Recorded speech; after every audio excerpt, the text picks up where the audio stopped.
Welcome to my mini vlog guys. તો અમે આવી ગયા છે અજમેરની અજમેર શરીફ દરગાહ પર, તે જ્યાં એકદમ ફેમસ છે. જો તો આ છે અંદરનો લુક આખો દરગાહનો.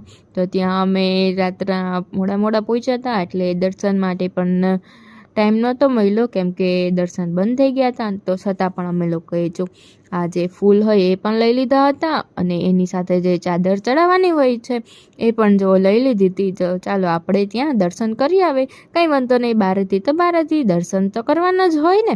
ચાલો તો આપણે દર્શન કરી લઈએ. જો અહીંયાથી આ ગેટ છે, ત્યાંથી ગર્લ્સને એન્ટ્રી નથી હોતી, ખાલી બોયઝને જ ત્યાંથી દર્શન કરવા જવા દે છે. તો સ્મિત ને મિલન ને એ લોકો વહી ગયા હતા, અને અમે લોકો દર્શન કરીને પાછા બહાર આવી ગયા હતા. તો આ છે ત્યાંની ફેમસ મીઠાઈ. નું નામ તો મને આવડતું નથી, જો કોઈને ખબર હોય તો કમેન્ટ્સ કરજો, ને જો તમે ચાખી હોય તો પણ કહેજો મને.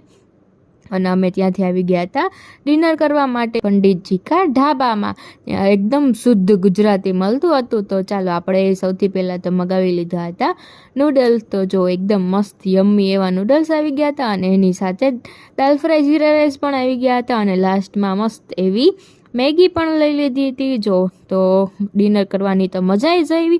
અને જો તમે લોકો ઉદયપુર કે રાજસ્થાન સાઈડ જાઓ તો આ દરગાહ આવે છે રસ્તામાં વચ્ચે, તો તમે લોકો ત્યાં દર્શન કરતા આવજો. તમને આજનો મિની વ્લોગ ગમ્યો હોય તો ચેનલને લાઈક, શેર અને સબસ્ક્રાઈબ કરવાનું ભૂલતા નહીં.